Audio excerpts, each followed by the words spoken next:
Uttarbanga medical college ও হাসপাতালের medicine এবং rehabilitation বিভাগে অত্যাধুনিক চিকিৎসার সরঞ্জাম এলো। স্ট্রোক, পক্ষাঘাতগ্রস্ত রোগী এবং নানা ধরনের বাতে আক্রান্ত রোগীদের উন্নত চিকিৎসার জন্য এই সরঞ্জাম বিশেষ সাহায্য করবে বলে জানিয়েছেন বিভাগের প্রধান পার্থপ্রতিম পান। পাশাপাশি এখানে জন্মগত কারণে রক্তজনিত সমস্যায় নানা ধরনের প্রতিটি অঙ্গ প্রত্যঙ্গ সঞ্চালন ক্ষেত্রে সমস্যা, এ ধরনের জটিল রোগের সমাধানও হবে এই অত্যাধুনিক চিকিৎসার সরঞ্জামের সাহায্যে। এদিন হিমোফিলিয়া এবং ইউনিটের উদ্বোধন করেন রাজ্যের জনস্বাস্থ্য বিভাগের উত্তরবঙ্গের ওএসডি ডক্টর সুশান্ত রায়। সঙ্গে উপস্থিত ছিলেন উত্তরবঙ্গ মেডিকেল কলেজ ও হাসপাতালের সুপার সঞ্জয় মল্লিক, প্রিন্সিপাল ইন্দ্রজিৎ সাহা সেনগুপ্ত প্রমুখ।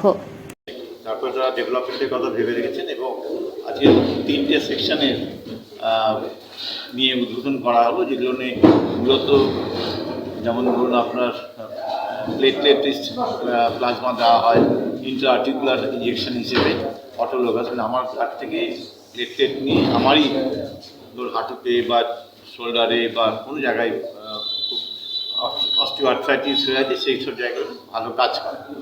এটা খুবই সফিস্টিকেটেড একটা ইনস্ট্রুমেন্ট আনা হয়েছে। সেখান থেকেই এটাকে পেশেন্টের কাছ থেকেই ব্লাড নিয়ে অল্প পরিমাণ ব্লাড নেওয়া হয়, সেখান থেকে নিয়ে সেটা থেকে আবার পেশেন্টের জয়েন্টে দেওয়া হয়। এটা খুব রিমার্কেবল ইমপ্রুভমেন্ট হয়। তো একবার ডোজে হয় না, depends upon the course of the disease, কীরকম আছে তার উপর বেস করে এটা হয়। এছাড়া যেটা আছে আপনারা জানেন, হিমোফিলিয়া নিয়ে আমাদের এখন খুব চিন্তাভাবনা চলছে। চারিদিকে হিমোফিলিয়া পেশেন্টদেরকে রিহ্যাবিলিটেশনের জন্য সবসময় চেষ্টা করা হয়, যাতে তারা কাজে যেন জয়েন করতে পারে। হিমোফিলিয়াতে ওই হিমোস্টোসিস হতে পারে, মানে জয়েন্টে ব্লাড জমা হতে পারে। তাদের যেমন ট্রিটমেন্টের পার্টে যেটা হয় ফ্যাক্টর 8 দেওয়া হোক বা যাই হোক, তার সঙ্গে সঙ্গে আমরা যদি দেখি যে ফিজিওথেরাপি ক্লিনিক হিসেবে তাদেরকে যদি কিছু করতে পারি, তাহলে পরে কন্ট্রাকচার হয় অনেক সময়, সেই জায়গায় ডেফিনেটলি।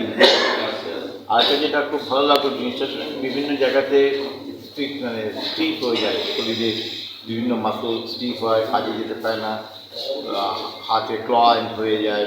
তার জন্য আরেকটা জায়গা করা হয়েছে অকুপেশনাল হাজার্সের জন্য, যে থেরাপি করা হয়, মানে থেরাপি করা হলো, ভালো হলো, এবার তাকে সেই অকুপেশনে পাঠিয়ে দেওয়া, যেটা অকুপেশন তার ফিক্স। এটিতে এটা it is very good for north Bengal medical college. আপনারা জানেন যে 54 বছরের মেডিকেল কলেজ, এখানে কিন্তু বসে নিয়ে একের পর এক আমরা কিন্তু ডেভেলপমেন্ট করে যাচ্ছি।